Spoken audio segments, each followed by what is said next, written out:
I've been posting on social media the past few months a lot about racial disparities in medicine and historical disparities in medicine. And just today, I was talking about the Tuskegee experiments, which I'm sure a lot of people know about. But for those who don't, Tuskegee experiments were experiments done in Macomb County, Alabama, on a group of Black men. Um, and I think 300 Black men were enrolled into the study as test cases. And these men had syphilis, but they were not treated for it. And the study lasted from 1932 to 1972, 40 years. Within that time, a cure was available, penicillin, for syphilis.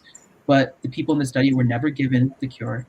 They were never told they had syphilis. They were told that they had bad blood and never given the reason why. And I think moments like these in our history, and I should also say it was a U.S. government that was actually was conducting the study. I think moments like that, when you hear that in the Black community, it makes people wary of just doctors in general.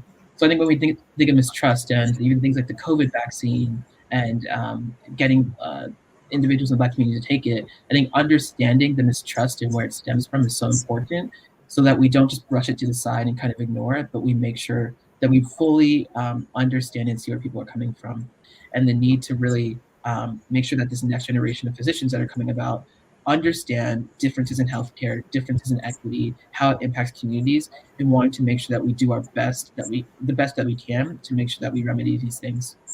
I want to, and this is almost a sad comment to say in response, there are multiple examples of Tuskegee's across history and across the board.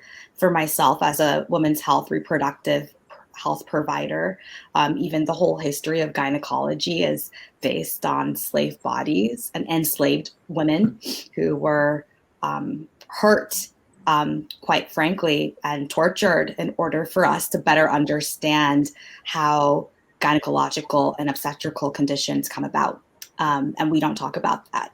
We don't realize that the speculum that we use for our pap tests are the very tools that were experimented on Black women bodies.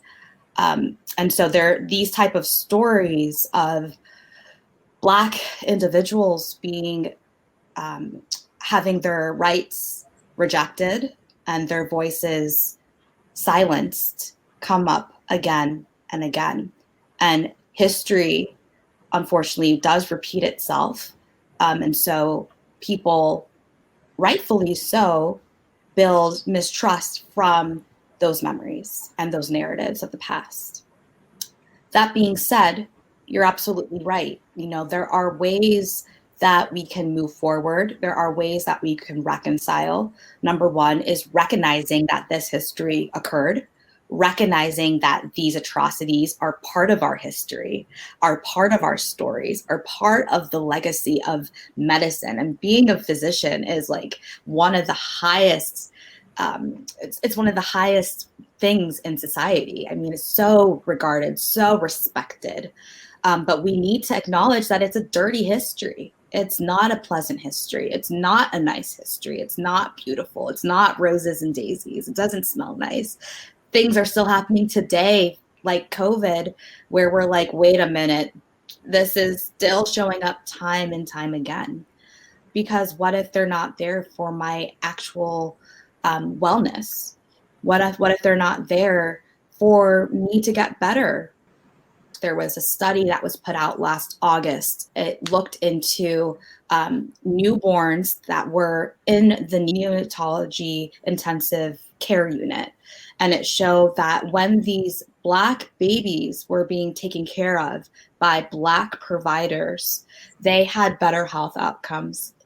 And there was no difference with when those same providers cared for white babies. And so the headline of the story was that racial concordance in healthcare can improve health outcomes. But that's a painful thing to recognize.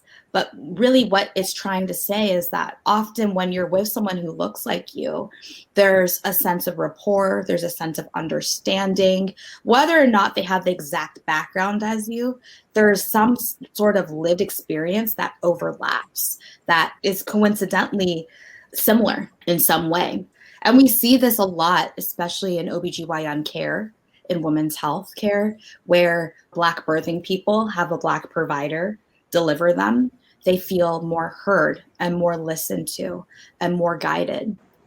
I'm just thankful that I know people are listening and are open to it. And I hope anyone listening to this goes forward and decides to educate themselves and make sure that they become a force that is for good and improves healthcare for everyone. I think people are listening and they're paying attention.